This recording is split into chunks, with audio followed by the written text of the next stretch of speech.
All right, we are officially recording and we're also streaming live to YouTube. Thank you. Okay, well, welcome everybody. I can't tell how many people are here, but we had 95 RSVPs, so that's really exciting. It looks like we have about 20 people online. Hopefully we'll have more joining. Again, welcome to our 2020 annual owners meeting. Next slide, please. Just want to go over a few housekeeping items. Please remain muted. It helps with the audio quality. And then we are allowing questions to be entered into the chat box, and our board Vice President Stephanie will be monitoring those, and after each speaker is done, we will address relevant questions. And then this is the first time we're doing a Zoom meeting, so please be patient with us if we encounter any tech issues. We haven't so far, fingers crossed. And as Jeff Buttimer also mentioned, this session is recorded and it will be available to owners for viewing at a later date. All right, next slide, please. So welcome to our owners meeting. I'm going to get my slides up here. So here is the agenda. I'm not going to read over every section, but you can read there. There's our mission statement. Next slide. So my name is Kathy Nash, and I am currently serving as the board president, and I was elected in 2020 to serve on my third three-year term. I just wanted to give very quickly a background of why Prairie Food Co-op was founded. In 2003, my husband Jerry and I were living and working in Urbana. And Urbana has the wonderful Common Ground Food Co-op, which we discovered while living there. And when we started shopping there, it completely changed how we shop for our food. So in 2009, Jerry and I moved back to Lombard to be closer to our family. And we knew there were no food co-ops, but we were really surprised at how much time and energy we were putting into trying to find local sources for our food, and that a lot of our neighbors and other community members were doing the same. So for a couple years, we pondered what it would look like to try to open a food co-op in our area. We met with some peers in the industry and read a lot about it, and in 2012, decided with a small group of people to go ahead and move forward and found Prairie Food Co-op. So in 2013, our initial ownership drive was launched, and I'm owner number 2. Very proud to say that. Next slide, please. So this is our 2019 board of directors. They've served the last year in a variety of capacities. We are very lucky with the talent that is on our board. We have a wide array of experience from accounting, finance, human resources, marketing, IT, the list goes on. And I wanted to point out the amount of time that the directors spend on this effort. So on average, each director here spends about 2 or 3 to 5 hours per week working on Prairie Food Co-op. That's an average. But if you take that average and multiply that by all of us working on this, that's 32 hours cumulatively per week that the board spends on Prairie Food Co-op. That's 120 hours per month and 1,664 hours per year. Several independent organizations estimate that the value of volunteer time in 2019 was $25.43 per hour, which means that our board contributed over $42,000 worth of work and volunteer time towards developing Prairie Food Co-op. And that estimate does not include any of the work done by our ownership and outreach team, our community investment team, and the dozens of other volunteers helping with this effort. So I'm very proud of that. Next slide, please. This year, we ran our annual elections in April. There were a number of current directors up for re-election, as well as 4 spots for new directors. And I'm very excited to announce that we have a fully formed board with 11 directors, and we're very excited to welcome these 4 new directors. They've already gone through our orientation program and are already very involved. Just this week, several of us attended a virtual Consumer Cooperative Management Association conference, which was every day for 2 hours, where we learned a lot about how the grocery industry is changing in response to COVID, economic conditions, and so on. So welcome to all of our newly elected board members for 2020. Next slide. And I wanted to say on behalf of the board, a giant thank you to these 4 departing directors. They all worked hard to move our co-op forward. We're hoping to see many of them again at events in the future. As some of you know, we learned last fall that one of our directors, Sammy J. Barr, tragically and unexpectedly passed away. Sam grew up in this area and was active in the area, particularly with his son's sports activities. Sam was also a very active participant at our board meetings and is greatly missed, and I wanted to call that out. So very special thank you to Brooke, Michelle, Sam, and Frank for their service to the co-op. All right, so now I'm excited to provide a quick update on our site. Next slide. First, I wanted to call attention to the fact that we are following a tried and true process for opening our grocery store, and we're guided by our co-op peers and industry consultants. The first part of the model you can see here is to grow our ownership, to demonstrate to ourselves and the community that our efforts are supported and that people want this type of grocery store with our mission to open here. And Jerry Nash will be talking in a bit about our efforts to grow our ownership. Once we proved to our community and to our potential lenders that we had sufficient community support through our ownership, we felt confident to proceed with finding a site and learning how to fund the build out, staffing, and stocking of our future store. And we're calling that our fund phase the Community Investment Program, or CIP for short, and Jess Fudemer will be talking about that later. And lastly, once we have fully funded our store, we can begin the fun process of building it and making Prairie Food Co-op everything that we envision it to be. Next slide. So hopefully you know that we have partnered with a regional development company, Holiday Properties, to build our store at 109 South Main. In June 2017, the Village of Lombard released a request for proposals to develop the vacant site at 101, 109 South Main. For those not familiar, that's the former DuPage Theater site, and it's sat vacant since May of 2007 for 13 years. And it currently serves as overflow commuter parking. In 2011, the Village of Lombard commissioned a revitalization plan that sought recommendations on how to revitalize our downtown, and the resulting guidebook highly recommended a fresh market grocery store in our downtown to help increase traffic to the downtown corridor. In an earlier RFP, the village had sought a national grocery retailer, but nobody was interested, and there were no responses to that bid. So in 2017, the village put out a second request for proposals with a more open development concept. That particular RFP received 2 bids, and I'm very proud to say that Prairie Food Co-op was part of both of those bids. After those bids were submitted, the village's Economic Development Committee reviewed the bids for financial viability and ultimately selected the Holiday Properties bid as the development of choice. The plan includes a building at 101 South Main, which is right up at the corner of Main and Parkside. It has 120 1- to 2-bedroom residential units with underguard parking for all of the residents, and a 3,000 square foot restaurant space on the first floor.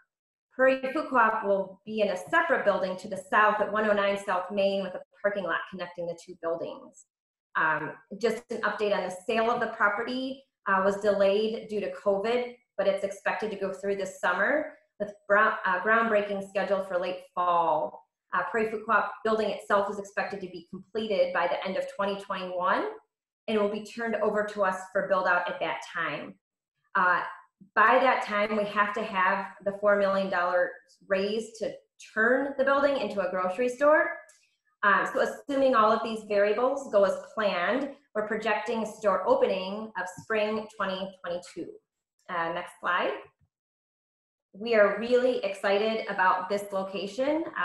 109 South Main is accessible via bike path, Metra, and Pace, and it's within 1 mile. There's 15,000 residents, a lot of daytime workers, commuters, local businesses, and there's no other grocery store, particularly on the north side of Lombard, so we do hope this meets that need. Next slide, please. I wanted to show this map and call attention to the fact that right now there are 5 existing co-ops in Illinois and 2 within the Chicago, well, yeah, 2 within the Chicagoland area. Prairie Food Co-op will be the very first ever for DuPage County, making it a destination grocer that will pull curious drivers and shoppers from the surrounding communities, just like Sugar Beet in Oak Park has done for some of our current owners. And if anyone would like an idea of what Prairie Food Co-op will be like, just go ahead and take a short drive to Sugar Beet in Oak Park or Dill Pickle in Chicago. And mention your Prairie Food, if you mention you're a Prairie Food Co-op owner, you might get a discount. Next slide. So this, it's hard to see, but this is the very preliminary initial site plan for the development itself. It gives you an aerial view of where we will be in relationship to the larger building to our north. It's really great for the co-op that we're our own separate entity, and with the site makes it accessible for large trucks that we will be receiving deliveries several times a day. It has ample parking, and we're really excited about the site and look forward to the internal store design coming up once our lease is signed. We are still in lease negotiations. I think that's all I wanted to say about the site, and I'm happy at this point to take any questions directly related to our board or the site.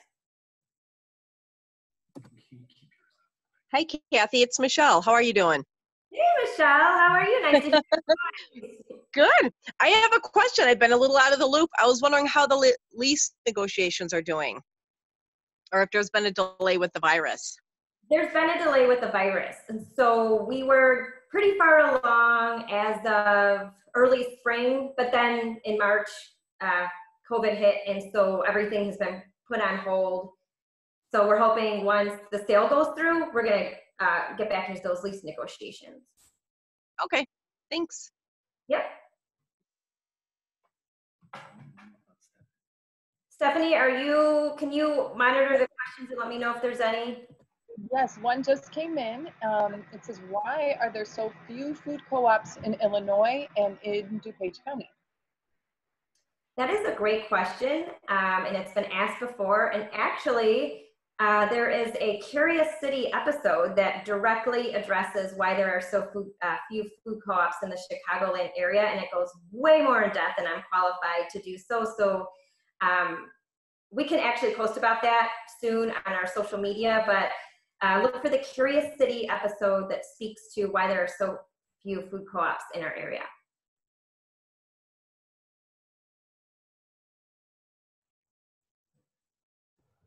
So I have a question. Oh my gosh, I'm like right in the sun.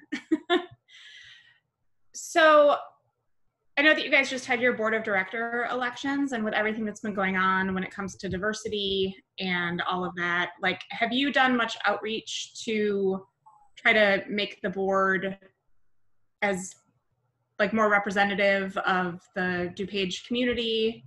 And I know in Lombard specifically, like, we don't have an enormous minority population, but it looks like from your map, we're going to be servicing a lot larger of just the Lombard area. So just how has that gone, trying to reach out to different minority communities that could be more of a voice for themselves on the board? No, that's a good question, and it's something that we've talked about. As you mentioned, Lombard is not super diverse. It's about 70% white, 5% African American, with a smattering of Asians, East Asian, and Hispanic in between. A lot of those ethnic communities have grocery options, like small family-run grocery options in our area. And I'm not sure if that's why we don't have a large or a diverse ownership. Our ownership is actually less diverse than our community, and we have to recruit board members for our ownership. We are definitely always looking to make inroads, authentic connections with other members of our community for more diversity. Absolutely. Okay, thank you, and hi everyone. Hey, Angela. Hi. So a really good question just came in. Will COVID affect the internal design of the store? That's a great question. And actually, we have been meeting weekly with our co-op peers across the country addressing exactly that question. How is COVID going to affect consumer shopping habits? And then what also is the potential economics of what's going to happen after COVID? Right now, the projections are that you have to have curbside pickup and delivery to be viable. Curbside pickup in particular takes up a small amount of square footage, so it will affect the store design. We're not at that phase yet, but they are already projecting that store designs will be modified to allow us to have curbside pickup and most likely delivery as well.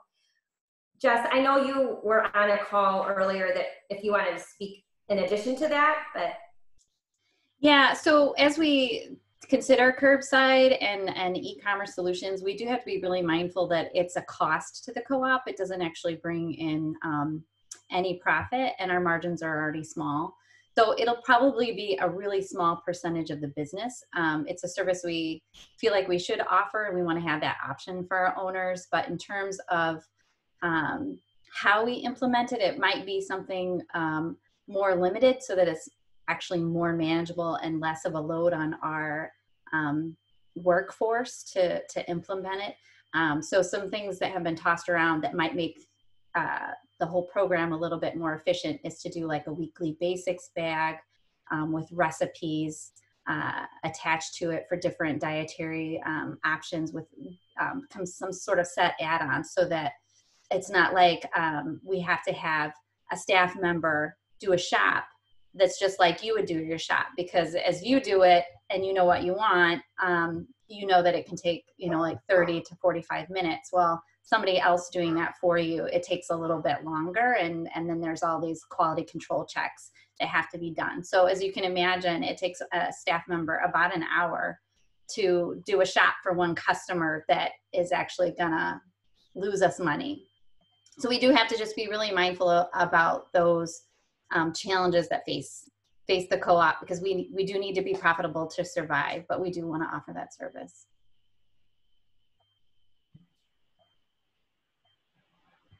So another really good question came in, somewhat related. How are general economic and grocery store marketing trends in this area affecting our planning process, let alone how to address the COVID-related uncertainties? That's a really great question, and we've been talking with our co-op consultants about that. So the first thing is that we don't have national sales data right now. They do them quarterly, and all co-ops across the country submit their sales data to a co-op database that is available to all co-ops and the industry experts who do market studies. And the data from March won't be available for, I believe, about 6 months. And so we're lucky in the sense that our store is not going to be turned over to us until 2021, because what we need right now is time, because we're not going to know for a little while how some of the changes in relation to COVID and the stay-at-home order are going to permanently alter shopping habits, nor do we really have a complete sense of how the economy is going to shape shopping habits. I have heard that budget is one of the few hard items or grocery budgets are one of the few hard items that people can cut. And so that's expected to, people are expected to spend a little bit less on grocery shopping. So those are all things we're keeping an eye on. We're definitely going to have our market study updated when there's better data available to us, but we don't have all the information at this time.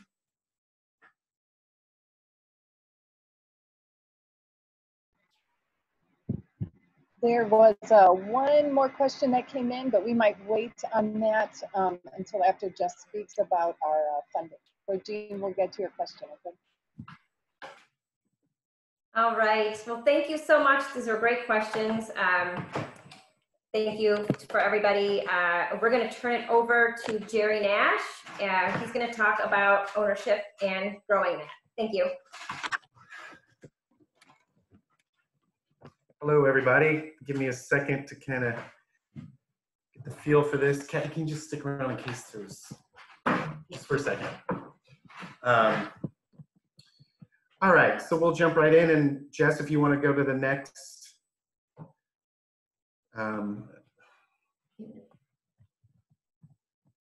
Okay, so yeah, I just want to jump in and kind of get through my presentation. Yes, I'm Jerry Nash. I'm co-founder of Prairie Food Co-op, as well as its outreach coordinator.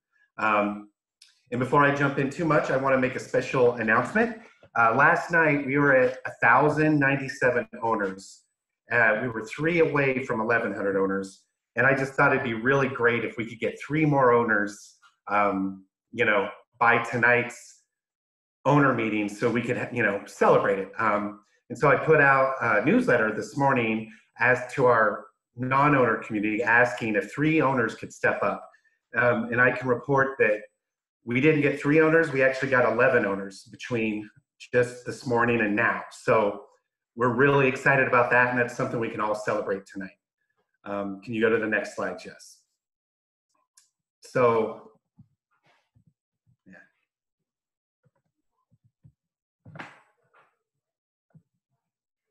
Sorry, dealing with a computer I'm not familiar with.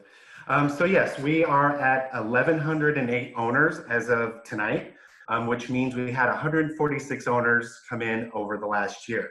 I think this is a great number. It's very respectable because it shows that we're consistent with last year, even a little better, especially when you consider a lot of the setbacks that we had in the last year. One, we are a mature organizing co-op, which means we have been organizing for, I think, about 9 years now, a little longer than we thought, but as property costs go up, building costs go up, material costs go up, it just simply takes more and more to open a co-op. So we just need to get, we've needed to get more owners and kind of stay organizing for a while. But for it to be so mature and stay consistent to our last year and even improve a little is a good sign.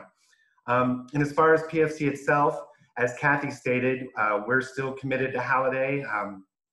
And Holiday's working with the village. There's just a few kind of potholes that they've encountered. And there's just a lot of, you know, red tape that needs to be gotten through. This isn't a criticism of Holiday or the village or us. It's just sometimes the way it works. And as Kathy mentioned too, COVID has slowed things down a little. So actually in the last year, since our last owner meeting, we really haven't had a lot going on. And so when there's not a lot going on, you know, you tend to not have a lot of organic excitement. So you got to create a lot of it.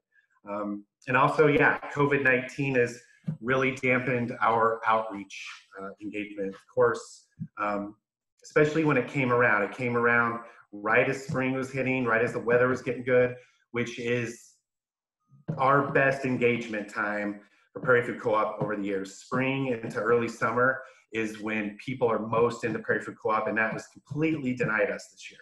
So we had a number of setbacks, and for us to stay consistent with last year is a very good sign. Next slide, please, Jess.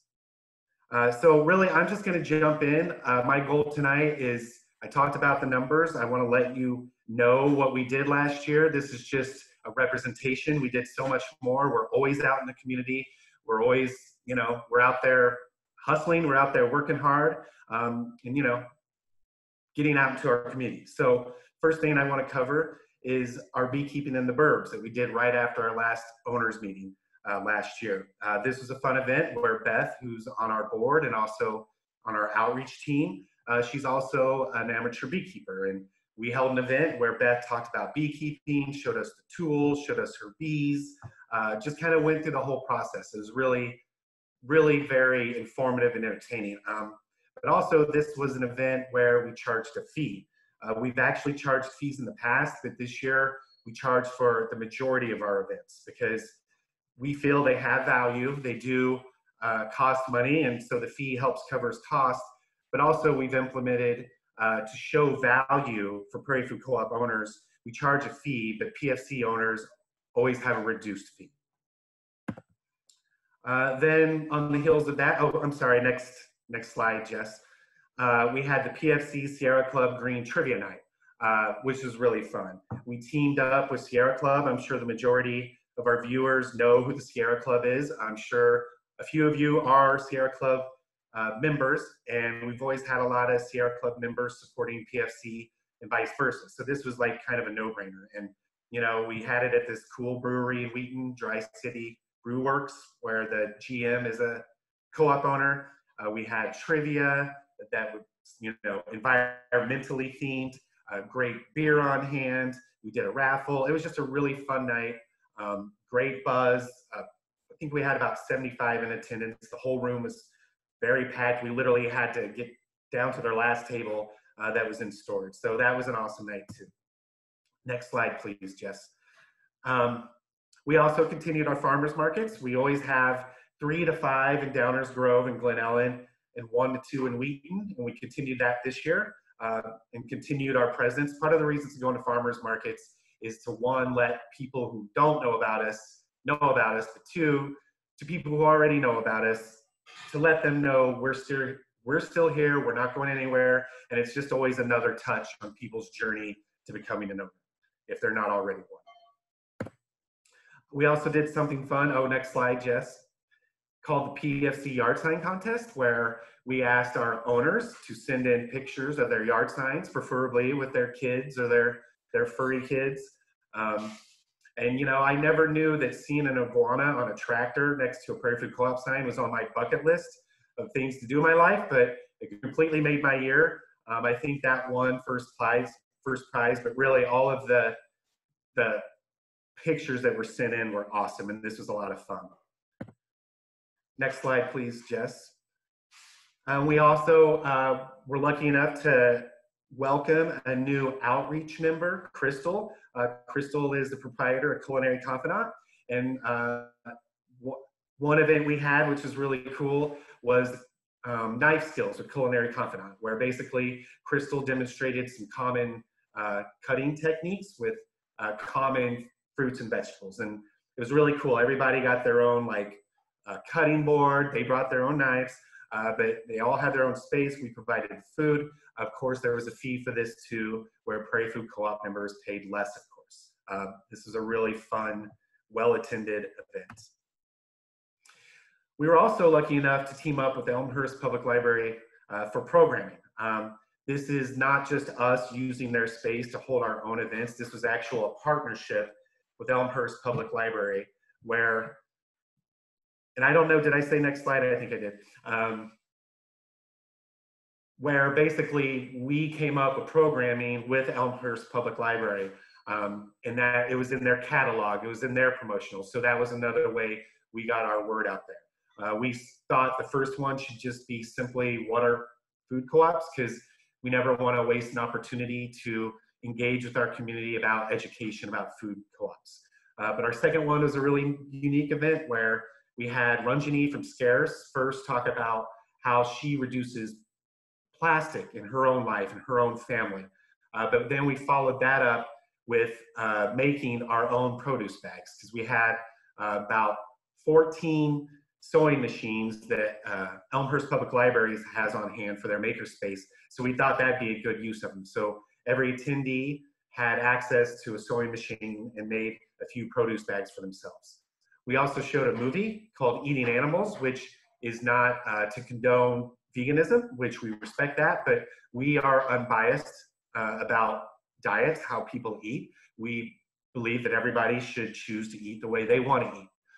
But it did talk about the detriment, how the factory farm system is such an unhealthy, unsustainable way to get our meat.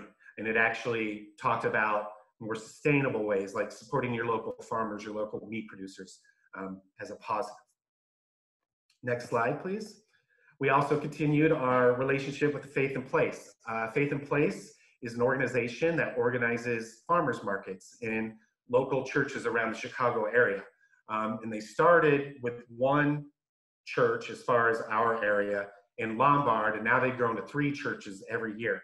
And these are well attended. They say the DuPage ones are some of the best attended. And we always make sure to be a part of these every year too. These are great for engagement.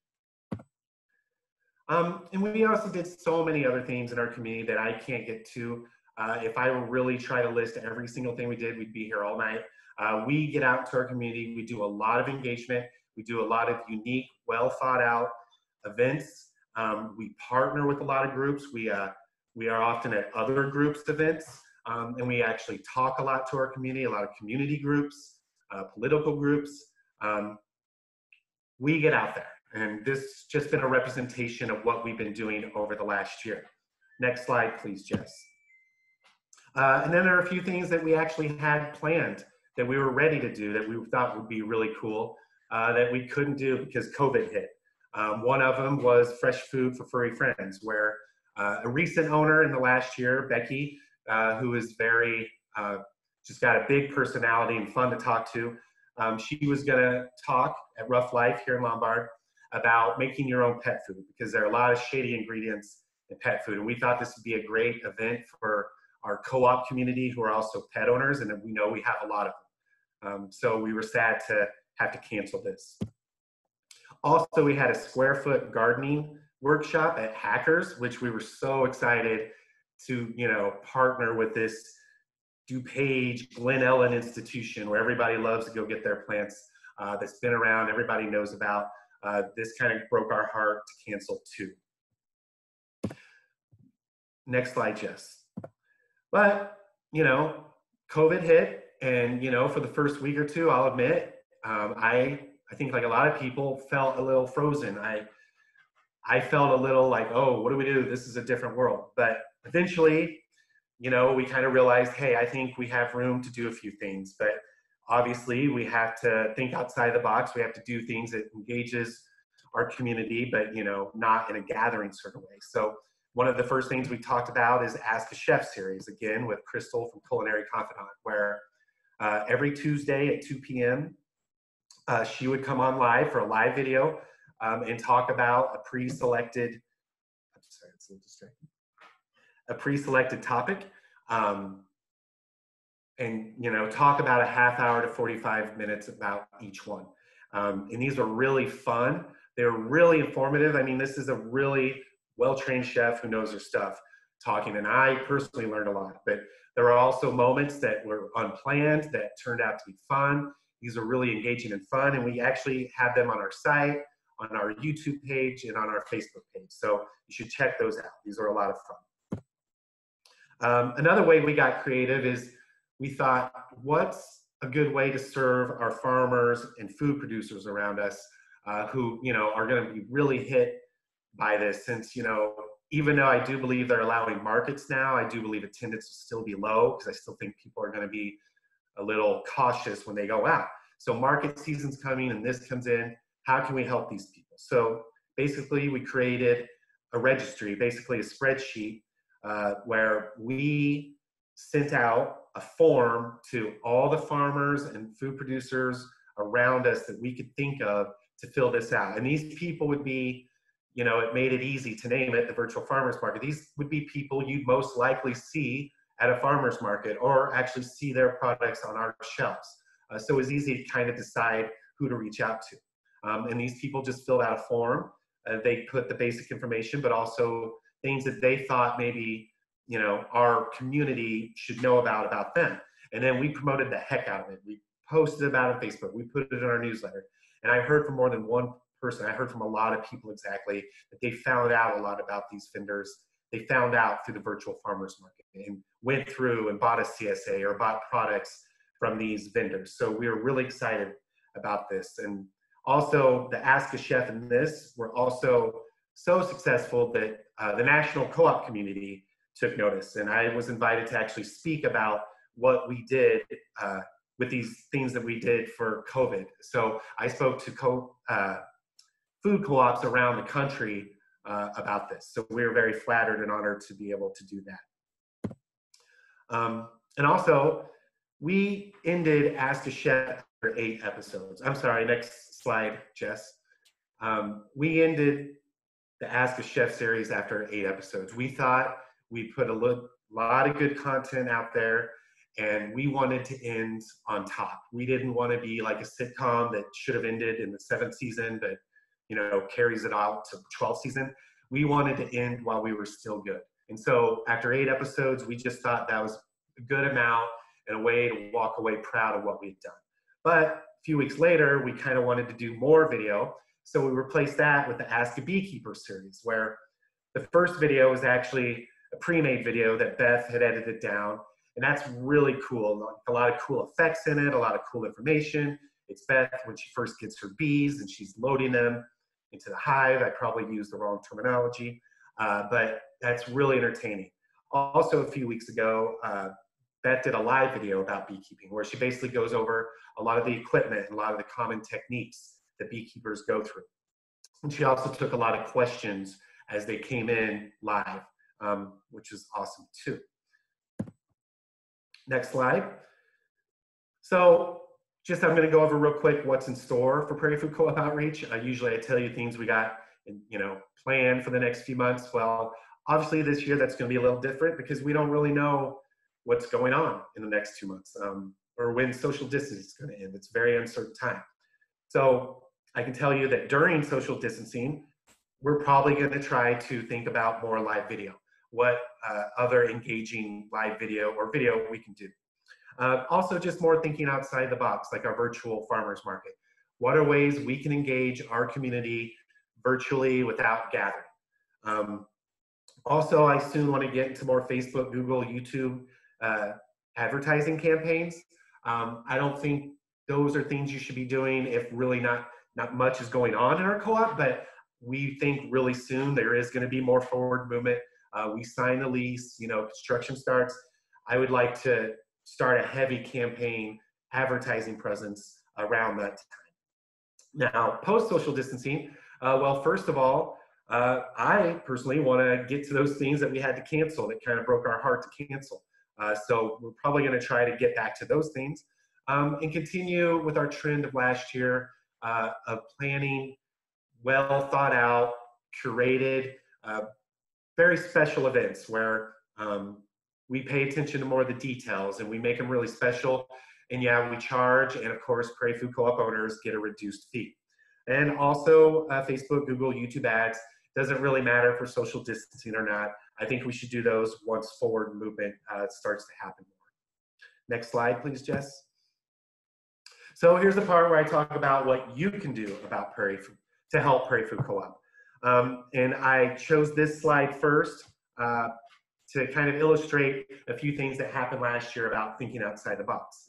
The first one was Dana and Steve from Babcock's Grove reached out to us basically with a pretty simple and awesome idea that for the month of July, they would put a flyer or some sort of postcard that we'd like them to have in their checks that they gave them to every table at the end of their meal at Babcock's Grove and Lilac League.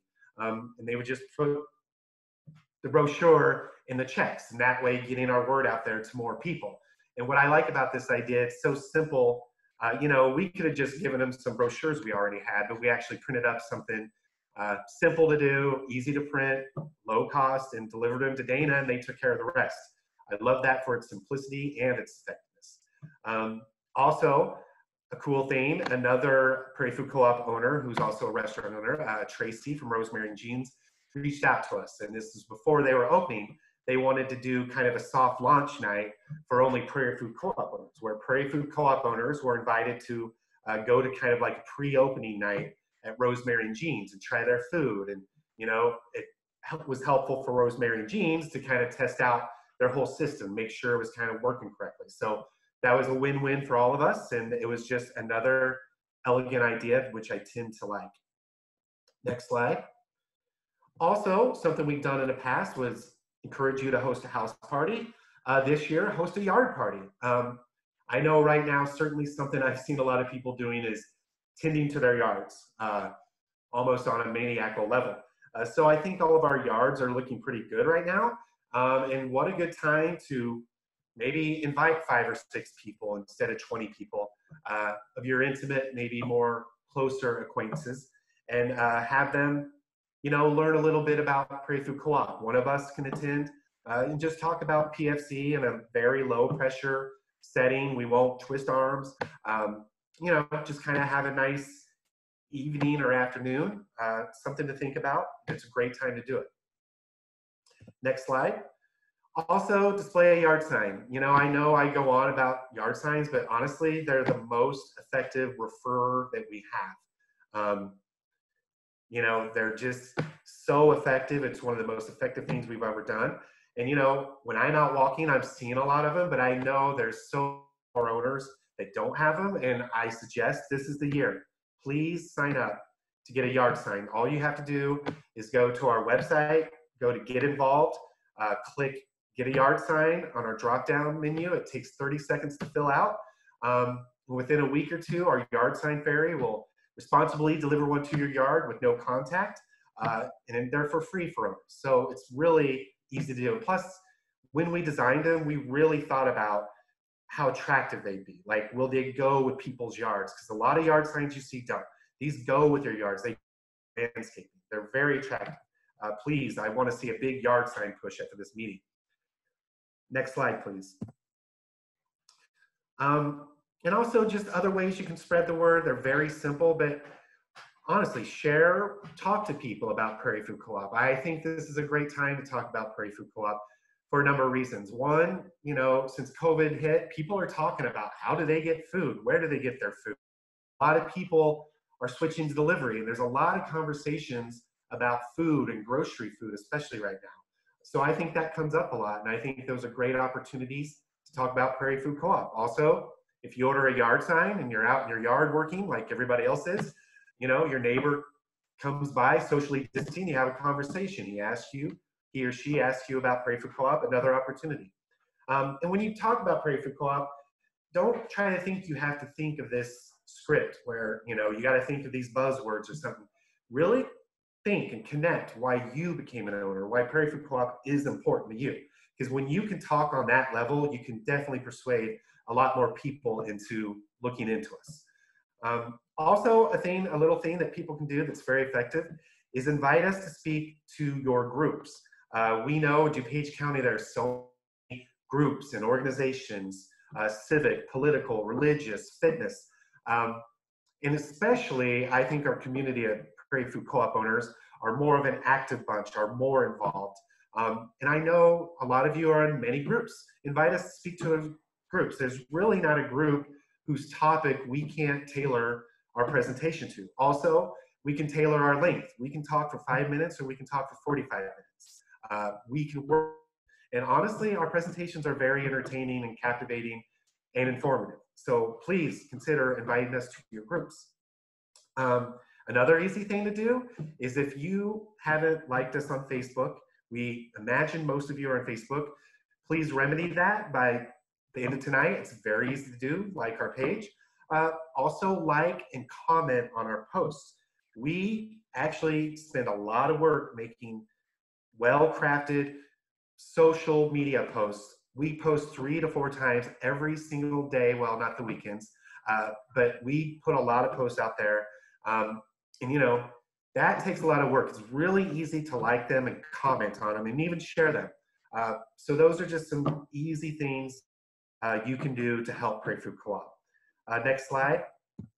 And lastly, so if you want to host a yard party or you want to talk to me about a great idea you have, you're a business owner, you could leverage your, or you know, somehow get us more engagement, please message us at outreach@prairiefood.coop. That's outreach@prairiefood.coop for any questions or ideas. So thank you, and I'll open the floor to Q&A.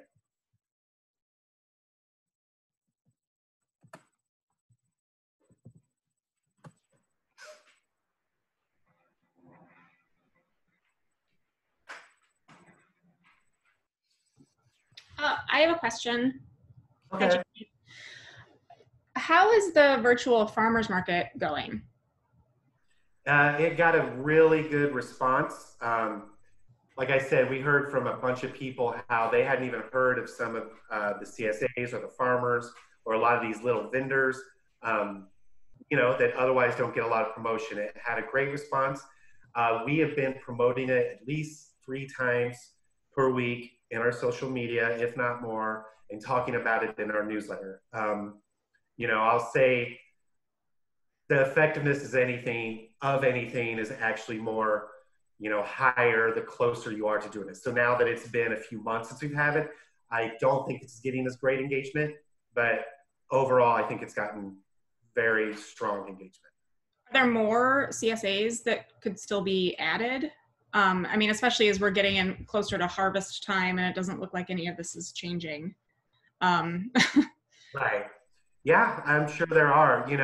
One thing I thought about when I did this was understood that I didn't have the capacity to do all this myself. And I kind of asked the board to help. I asked other outreach members to think of 3 to 5 farmers or food vendors or somebody they think could do this, and literally just personally send that form to them. And anybody watching this now can do that. Just go to our website, go to virtual market. I think it's under blog or news. And there's the link to the form, and you can see the spreadsheet there. And anybody who wants to email this to, or otherwise connect a farmer or vendor to it, please do.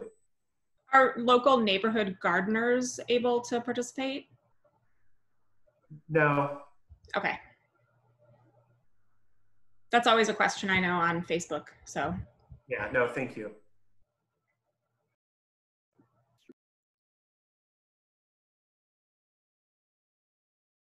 Well, okay. 3, 2, 1. Okay. All right. Well, I'm going to introduce our treasurer, Tom Lamberty, to go over the treasury report. Good evening, everyone. Tom Lamberty, treasurer, and on the lending committee. I'm just going to go through a few slides to show where we've been, where we're going, and hopefully give some answers as to why. Next slide, please. Our budget year goes from April and through March. And this last year has been mainly concentrating on ownership growth. And Jerry showed we had a very good year. This year, virtually all of our income was from new owners, a few donations. We had more grants in the past. We're hoping to get a few more as we go through our finance campaign. Next slide, please. Our expenses are pretty much the same every year, some going up and down depending on how much marketing activity we do. The bulk of our expenses are all for basics. We have to have an accountant to do our audit and tax returns. We have liability insurance because we are handling our owner's money and we want to make sure that we protect it and ourselves. This year we did a third market study because the market for grocery stores has changed tremendously in the last few years. And we want to keep up to date with that so we understand what we're up against when we open a store. We're also working with National Co-op Grocers. They will help us in terms of our inventory, ideas for how to market, how to set up our store, general support to help us get going as the newbie on the block. And then probably one of the more important items we do is our financial pro forma, where we have to create a very detailed set of spreadsheets which will be used by banks, lenders, other people who are interested to show that we know what we're doing. The store itself is a very complex process, and I'll go through that in the last couple of slides. Next slide, please. Since we began in 2012, I wanted to give everybody a sense of where their money has actually gone. You can see that 55% of it is basically going to getting new owners through reaching out to people, to having activities, events, getting our name out there so that people know we're there. Another 28% or so is going to those professional fees and market studies, just so that we can keep current on what we're doing and have best practices on hand. Next slide, please. All right. to start up a grocery store, when you have your own building, in our case, since it's a new building, it's going to be a little more expensive. We were lucky to be able to get into this development. You can see that fully 50% of the costs are equipment and interior construction. The developer will give us a plain white box that we can use as a store, but we have to prepare it to make it look like a really good co-op grocery store. There's a lot that goes into it. The next biggest expense, something called working capital. That's basically money on hand to use in tough times and money on hand to cover cost overruns and things that just happen that you may not be prepared for. And as you will know, paying attention to the news, with the economic shutdown, businesses that didn't have a lot of cash on hand are being very stressed and will have a hard time continuing. And every consultant, every banker, every lender, investor we've talked to has really stressed have cash available, especially with being a new store. We will make good sales as we go forward, but we have to get up and running, and you need that backup cash to do what you're doing. Next slide, please.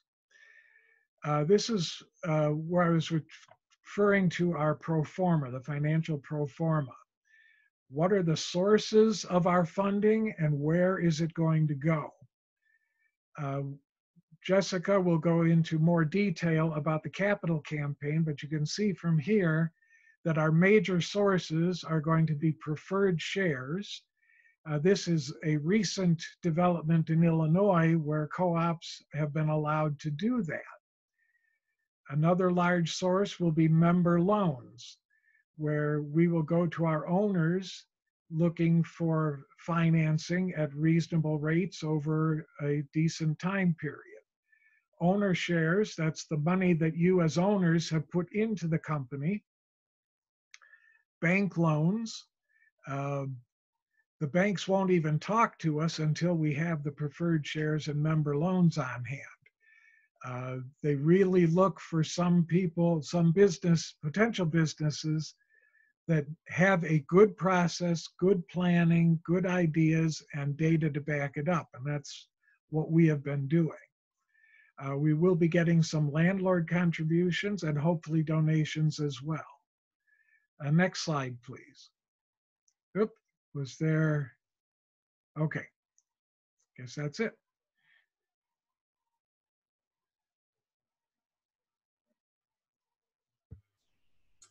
Any questions for Tom? It's Michelle again. I have a question. Yes. I noticed the bank loans were only about 20%. And I remember originally we were aiming for roughly raising half of it and the other half was going to be bank loans, but it looks like we're aiming for a lot more in preferred shares. Is that pretty attainable as far as we are certainly hoping it is attainable. We have a good crew in charge of our capital campaign. Yes. Other co-ops recently have raised significant amounts of money in total, so we're not really out of the ballpark. Okay. Banks are also a lot more conservative these days, even before the economic downturn. Yep. They want to see that the owners are behind, owners and investors are behind the effort. The community wants us to succeed. In fact, cool. This week's program on financing during the downturn, they stressed that banks basically expect 2/3 of the money to come from the community and the owners. And if there isn't that level of support, they don't really see why they should contribute. But I think we will have a good plan as Jess will go through. Okay. Well, that makes sense. And I know in general, it's better to have less debt anyway. So yes. Thanks, Tom. Appreciate it. You're welcome. Hey, Tom, we have a question that came in. Will the liability insurance expense go up when the store actually opens? it will be an entirely different type of liability insurance. The one we have now is basically just for the board. We will continue to have the board insurance, but because you'll have a business, that's a whole level of different insurance, which I'm not an expert on, but I know it's more expensive than just insuring the board. But that's all built into our financial pro forma.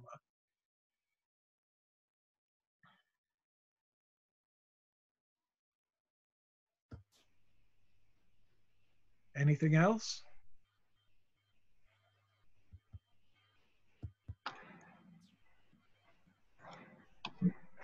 Okay. All right. Thanks, Tom. Okay, so I know we're coming at the top of the hour. I'm Jessica Buttimer, and I have about 20 more minutes to go through. And so I give you all permission. You're at home to get up, walk around, stretch, do what you need to do, because it's already been an hour here.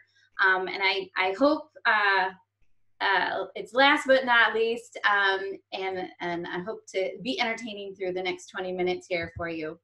So in 2018, I became the campaign coordinator and have been learning about how co-ops raise the funds needed to open their store. So for the past year, I've had the honor of collaborating with Jessica Stratton as she took on that role of campaign coordinator in 2019.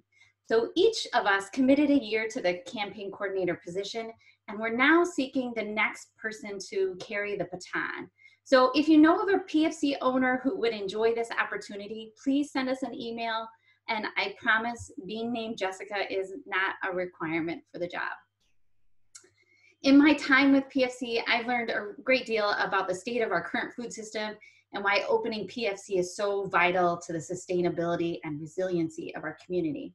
And I want to take a few moments to share what has stood out and really deepen my commitment to our cause. So right now, we have a broken food system. With global data from Greenpeace, this diagram demonstrates that in order for 570 million farmers to connect with 7.2 billion consumers, their product has to move through a series of comparatively tiny bottlenecks. And those bottlenecks consolidate power and wealth into the hands of a very few, obscures how food is sourced, enables unsustainable farming practices, and promotes less nutritious food. At the same time, those in power avoid all responsibility for the impact on the environment, the effect on the health of our people, and the plight of small family farms that struggle to compete. So the moral of this story is that consolidation is bad for farmers and for consumers.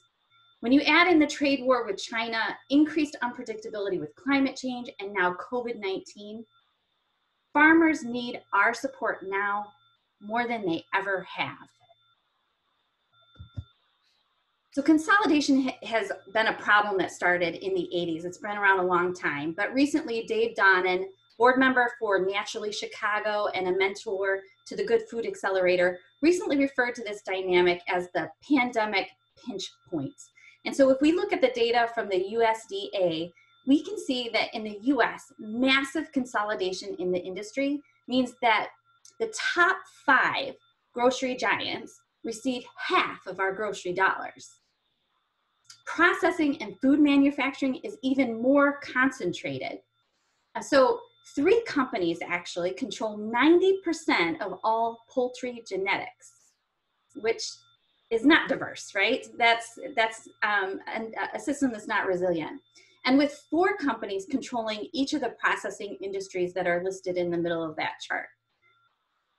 So Dave writes that what we have is a system built on efficiency and productivity. It does not have what it needs most, resiliency. And I'll just add that this consolidation has created a system that also lacks the transparency that allows us to clearly see the impact of how we spend our grocery dollars. It's far too easy to support a system that hurts family farms and degrades our environment when you don't know your farmer and their practices. So we can all be more empowered to make choices that care for farmers and our community. And I think everybody on this call, we're owners already, we all want to vote with our dollars. but it is tough to do with the choices that we have.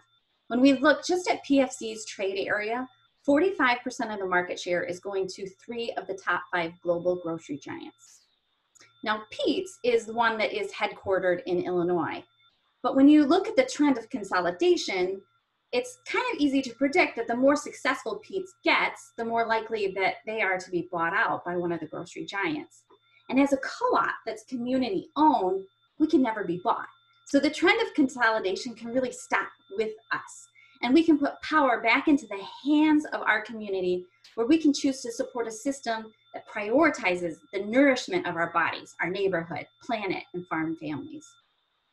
So the average household in DuPage County spends over $8,000 on food annually. And if we look just at our trade area, based on where our biggest grocers are headquartered, that represents almost $330 million that's being lost to other communities, other states, and even other countries. And despite having some of the most fertile soil in our nation, only 5% of the food that is eaten in Illinois is grown in Illinois. Just let that sink in. That means that 95% of the food that we eat is picked before it's ripe and travels an average of 1,500 miles for 4 to 7 days before it finally reaches the store shelf. Freshness, cost, flavor, and nutrition all suffer. And for every $1 spent on food, only 14.8 cents goes to the farmer. That is the lowest their share has ever been in our history. Median farm income earned by farm households is estimated at negative $1,840 as of 2018. That means that small farms rely on second jobs just to pay their bills. So there are very real consequences to doing nothing to change the system.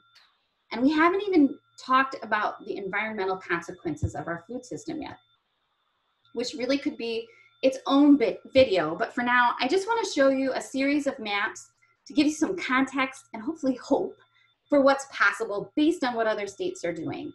And as I move through these slides, I want you to keep your eyes on Wisconsin and Illinois. Many of our owners are looking for organic alternatives to ensure a pesticide like glyphosate isn't present in foods and avoid any negative health impacts. So here we see its usage in the US. The darker the color, the more it's used. And you'll notice Illinois is one of the darkest states, darker than most of our neighbors. Here, the darker color means there are more organic farms. Illinois is the lightest color, lighter than most of our neighbors. And here is where all the co-ops are. Red indicates a high concentration of co-ops, and that red dot near Chicago actually represents 10 co-ops in Wisconsin. So is anyone noticing the pattern here? We know we want more farmers to transition to more sustainable practices, but just think about the risks and costs involved in making that transition in light of all the challenges they already face. If we want this map to change for the better, we have to pitch in to make it happen. While there are many ways to support local farms, opening co-ops facilitates that support by bringing local food to the masses in a familiar grocery store format. We'll all go the extra mile. We're already owners, but we need to bring it to everybody else. And our co-op will make that easy for our neighbors who aren't as invested in this as we are. We'll create a thriving market for small farms and grow demand for local foods. Other states have way more co-ops, and those states have more organic farms and use less glyphosate. We can and deserve to have more co-ops in Illinois. So in Illinois, we actually have 6 existing co-ops, and so I have to probably update that earlier slide. And they're indicated with the green stars, and 8 startups that show with the yellow circles. But they're spread out quite a bit, which means that one of the biggest challenges we face as organizers is that people are just unfamiliar with all things co-op. So we have to spend a significant amount of time educating our communities about our transformative power. And at times it can really feel like rolling a boulder uphill on Groundhog Day. It's tough work, as Jerry can attest to. So in the Chicago land area, we just have those 2 open co-ops. And as Kathy mentioned, We're very excited to be the first in DuPage County, but we certainly do not want it to stop there. We believe our success is critical to inspire other communities to open their own co-ops too. And more co-ops will lead to more co-ops. And more co-ops will lead to more local food producers with sustainable practices, which is where all of you come in. You are the ones who are stepping up to solve this problem. Together, we have this power to create a better food system and one that works for us. Every owner at this stage is so special because you're a founding owner, an owner who has come before the store, which means you've invested $200 just in an idea that you want to bring to our community. And as owners, you know we have serious problems with our food system, and you know we deserve better and require a better, more sustainable kind of grocery store, one that builds the resiliency and transparency of our food system and empowers us to make better choices with our food dollars. A grocery store that makes a powerful impact well beyond what a conventional grocer can do. Generating over $8 million in economic activity that just recirculates within our community instead of profiting those grocery giants of other states or other countries. And we'll also employ about 35 local residents. We'll also feature over 150 local farms and food producers, which is 100 more than the average conventional grocer. So it's an important distinction. We'll be partnering with food pantries to stock their shelves with healthy foods to feed our neighbors in need and reduce food waste on top of our other programs. And we'll continue to offer workshops on healthy food preparation, meal planning, utilizing bulk foods, and more and more. As you can see from what Jerry's done, we'll just keep building upon all of our great outreach.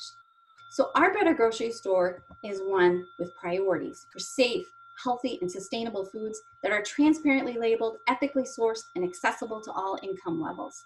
And ours is a grocery store with principles that all co-ops operate on. And so when you invested in ownership, you supported and subscribed to these principles. And I won't go over all of them, but I just think it's nice to know that we have principles, right? I do want to focus on a couple, and I'll start with P2, Democratic Member Control. And it says that owners are encouraged to actively participate in how we operate by serving on our board of directors and through voting. And while royalty is welcome to shop the co-op, there is no co-op royalty. No matter how much you volunteer or invest, each owner just gets one vote. Which brings us to Principle 3, Members' Economic Participation, which states that owners contribute to the capital of their cooperative. So asking our community to invest is how all co-ops raise the funds they need to be successful. And we do it because community investment demonstrates the existence of a loyal customer base who will support us and shop our stores, which exponentially increases our chances for success. It generates funding that's less costly for us and more flexible than what banks can offer. And if we do need help from a commercial lender, it gives them confidence that we're viable.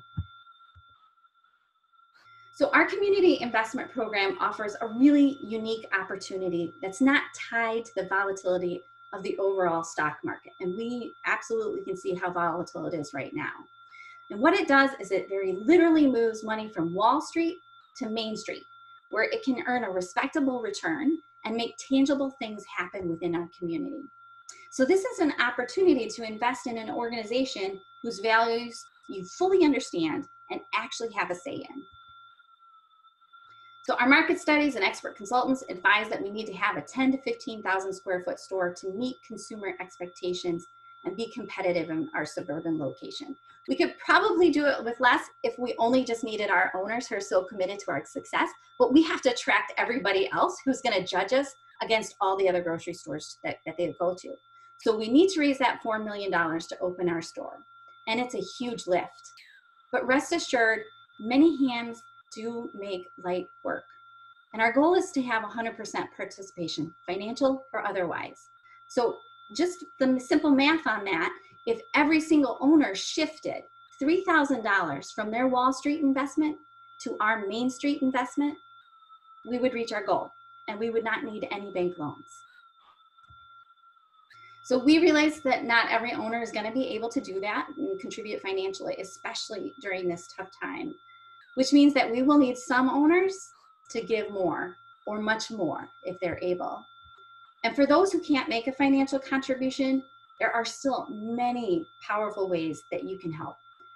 And first, like Jerry said, just be enthusiastic about PFC and our campaign and the things that we're doing. The positive things that you say about our co-op and the goals that we've set are really vital to our success. So share why PFC is important to you, why it's important to DuPage, and encourage your friends and colleagues to join you in ownership. If you had 15 friends become owners, that would be a $3,000 contribution to the co-op. And it sounds like a lot. 15 is like, oh my gosh, how do I convince 15 people to do that? But we've had a lot of owners do it, including myself. And it's really not that hard because I really like to talk about it. I find ways to work it into conversations, just like I find ways to talk about native plants and all the other causes I'm passionate about. So I think it's totally doable. And a lot of times our friends just need the reminder. It's something they're meaning to do. And they just need a really convenient way to click a link at the right time. So everyone will be able to help us by recommending us to funders or grantors. Of course, we will talk to all of our owners, but we can and will go beyond our ownership. And we'll seek out those who will directly benefit from the marketplace we'll offer and the consumers that will draw to the area. And we'll go to those who are passionate about our community and our cause. Anyone can volunteer, and we're so grateful for all the volunteers who've carried us this far in the process. So many owners have given hours and hours of their time and expertise beyond just what the board has done and what Kathy detailed. So this upcoming period is a critical time for our co-op, and we'll have an even greater workload moving forward. So what's listed here isn't exhaustive of all the help that we need. So if there's something that you are particularly passionate about, we have a place for you on our team and we want to hear about it. Last but certainly not least, consider becoming a financial contributor to our community investment program. Every dollar will help us get one step closer to our goal. And I do need to clarify that tonight I'm not soliciting contributions of any kind at this time. So this is the legal caveat. Contributions will only be made available via complete offering documents. Those are legal documents that a lawyer drew up that we paid to have drawn up very professionally, if and when the owner capital campaign is approved by the board. So we're not asking anyone for any dollars tonight, but we do want to give you a preview of what we have planned because you've taken the time to come to come see us tonight at our annual meeting. So I have to take a drink. Think of your questions and put them in the chat. So your contribution options, oh, we're gonna stay muted now though. So your contribution options depend on where you reside and whether or not you are a PFC owner. Oh, 1 second.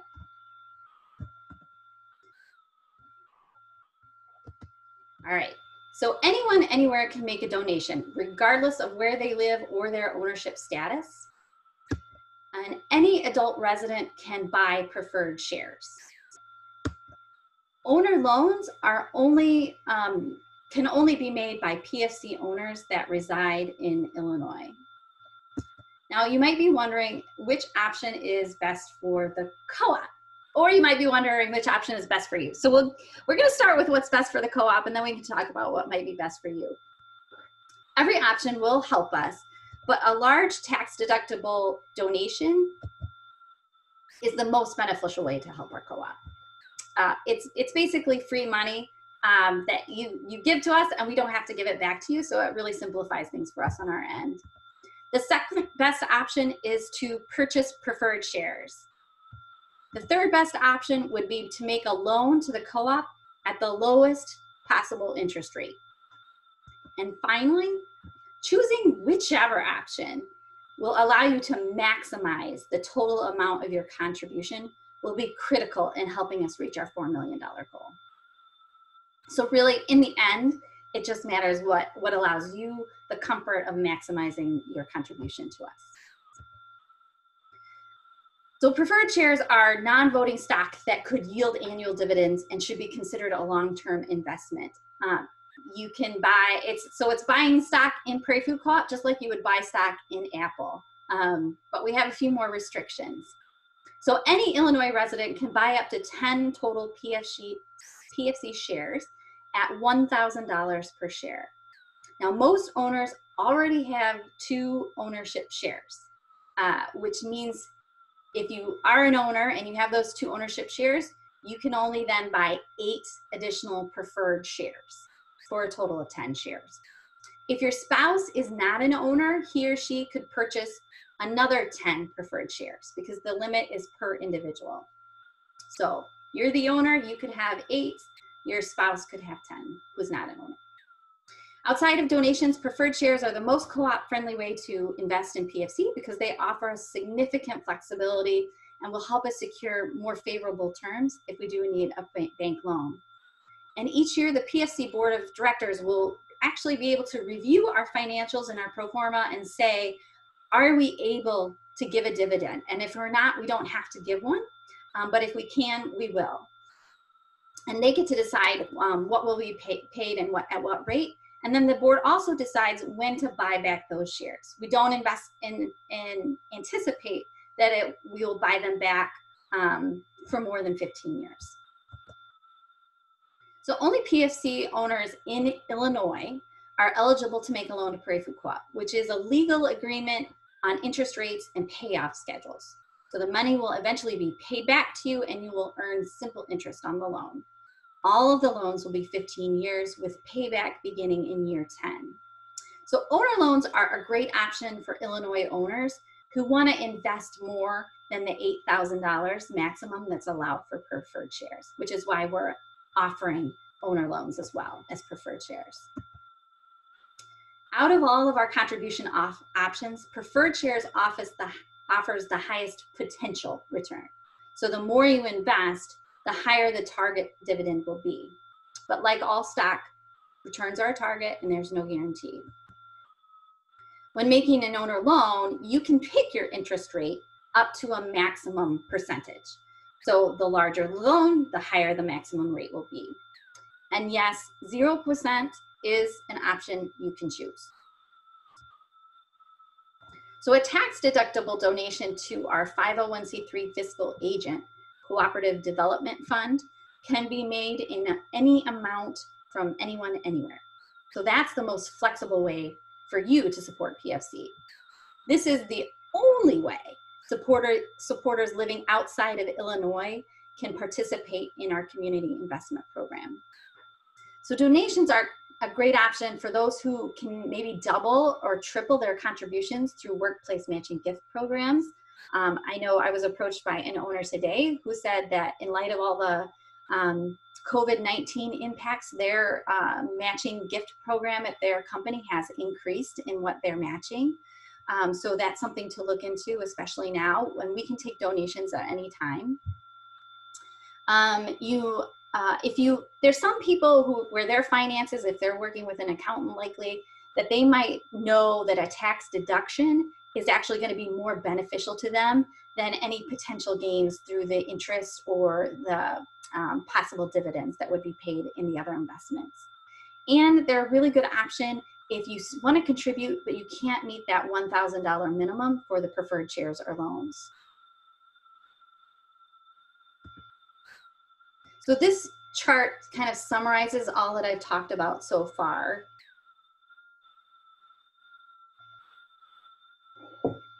And as with any investments, there are risks. So while we're confident that based on our ideal location, our strong community, our strong board, that our project will succeed, but it is always possible that it won't. So we want to make sure that you don't invest more than you can afford. And so we recommend that owners think of this investment as part of their overall portfolio rather than using funds that they need for their day-to-day finances. So despite the risks, we have done quite a bit of work, quality work, to mitigate what we can and set ourselves up for success. And I think you're seeing that from all that we've talked about already in our meeting. Our boards received multiple awards for organizational strength, skilled leadership, and positive community impact. We've completed 3 solid market studies that show a solid sales forecast. We have a very robust 10-year financial projections in our pro forma that uses a vast historical repository of grocery cooperative financial performance. Our location is highly visible in the heart of downtown Lombard. It's pedestrian, biker, and commuter friendly with ample parking. Those are all really critical to our success. And finally, co-ops have a track record of proven success, especially co-ops that are following the food co-op initiative development model like we are, and that Kathy referred to earlier. So food co-ops that have opened since 2006 and followed the FCI model have an 89% success rate after an average of 8 years. In contrast, 70% of small business owners fail in their 10th year in business. So relative to the small business, we're a much safer bet. So this is our timeline that we developed pre-COVID, but we're monitoring the impacts of that to see if we need to make any adjustments. But regardless of the actual timing, the phases and their order will remain the same. So we're currently planning and preparing our marketing materials, and next we'll begin to ask potential large investors to review those materials and give us feedback on our draft offering. Finally, we'll have an all hands on deck calling campaign, during which we will talk to every single owner, every 1,100 plus, 1,300 plus that we'll have at this time when we launch this. So we will have a team of owner volunteers who will commit to making calls 1 or more nights a week. And if you're a person that thinks you want to do that, please let me know.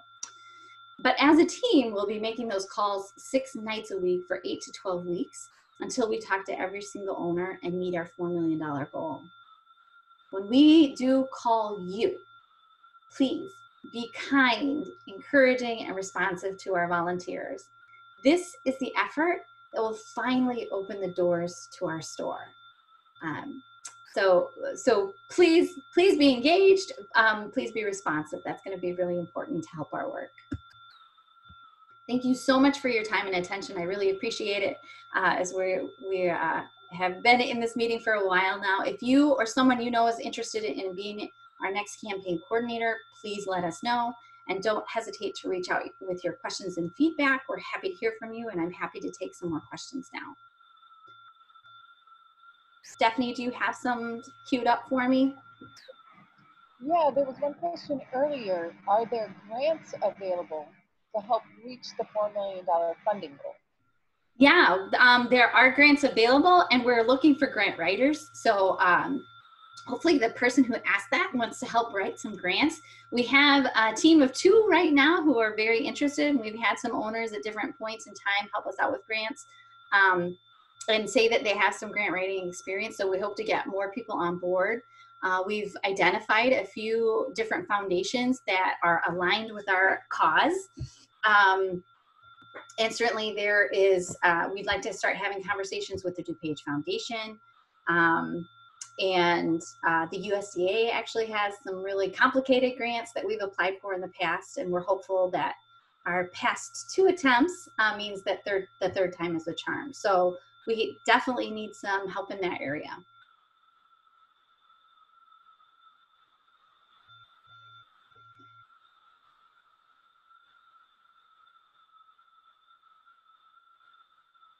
So I think I see one about local businesses sponsoring, and we are going to be approaching our owners who own businesses. We'll be approaching businesses that are in the area. We don't have a formal sponsorship program figured out, but we do know that we want to be able to recognize all of our investors in the store. And so once we have our site team working on that, we'll kind of figure out what that's going to look like in terms of our display. And so we can kind of fill that idea out a little bit more. We do intend to have a few matching investment challenges. So that would be an opportunity for a business if they want to make a large investment to kind of encourage our ownership to match that week. Then that would be an opportunity to kind of get a word out about their support of the community. So Jess, yes. I know when I was on the board, I was very afraid of cold calling. Yes. But since then, I organized the Healthy Kids Running Series in Lombard, and I know like 30 to 40 local businesses that were willing to give $250 for a 6-week run. And I still have all that contact information. Awesome. So I'm more than happy to help and get on the phone. And once there's like tiers of things that you want to offer people, then I would be happy to help. Thank you. That's awesome. Thank you, Angela. I appreciate that. Sure.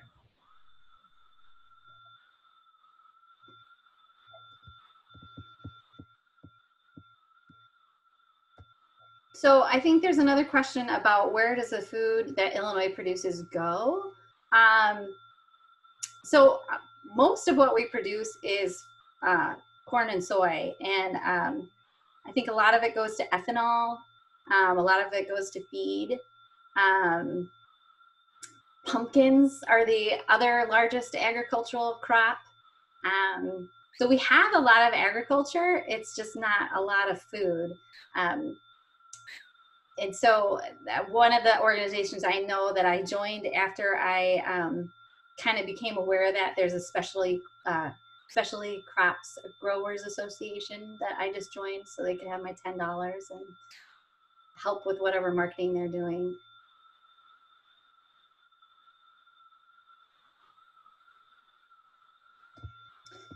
I got a question if we'll be sharing the slides. Jerry, will we be sharing the slides? I think we can. We'll be sharing the video. Yeah, this will be recorded on YouTube, and yeah, we'll be able to share it easily. Do you hear me? Yep. Okay. Thanks, Jerry.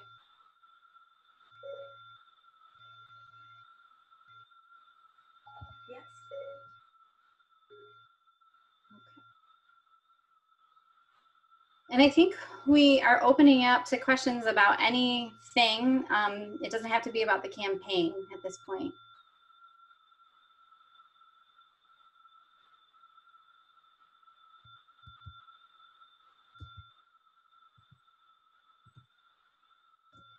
While we're paused or waiting, give anyone a chance to ask a question, I did want to send a shout out and a special thank you to the Food Co-op initiative. They allowed us to use their professional Zoom account for free in support of our efforts. So thank you to Food Co-op initiative.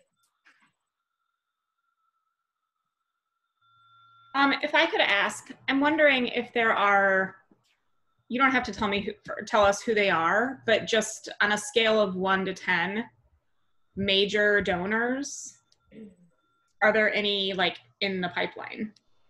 Yeah, you know, we've had a number of owners come to us at events like this and say, we plan to invest. But we actually just approved a draft of our legal documents, at our last board meeting.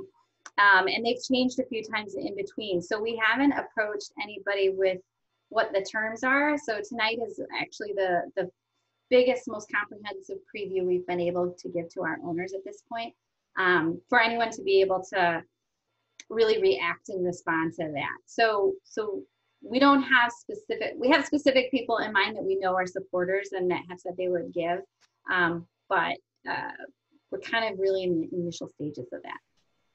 Okay. Cool, thank you.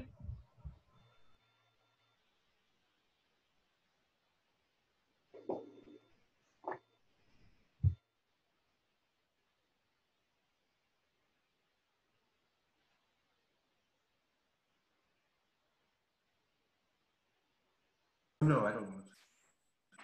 All right, well, I just want to say thank you to everyone who joined us tonight and listened to what we're up to. And we'll share this for later viewing. The slides will be available as well. So thank you for your support and look forward to more news coming out this next couple of years. Should be really exciting. Thank you. Bye. Bye. Thank you. Well,